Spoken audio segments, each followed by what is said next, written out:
কোনো আপত্তি আসে আমরা সহযোগিতা সাহায্য চাইব আর আমরা যতটুকু পারি এবং এলাকাবাসী যারা সহযোগিতা তাদের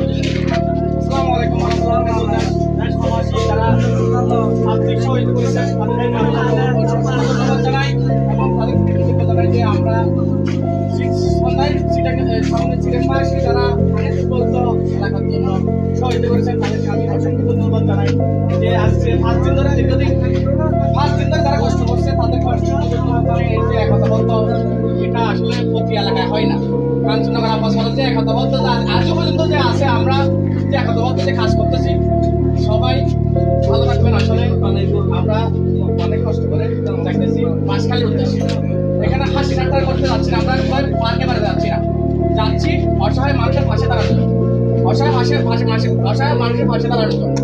যে যাই বলক না কেন আমরা হাসি মুখে তাদেরকে এই বিদায় দিয়ে আমরা ত্রাণগুলো যাতে অসহায় ফ্যামিলির হাতে পৌঁছে দিতে পারি মতো সবাই দোয়া করবেন। আসসালামু আলাইকুম ওয়া রাহমাতুল্লাহি ওয়া বারাকাতুহু।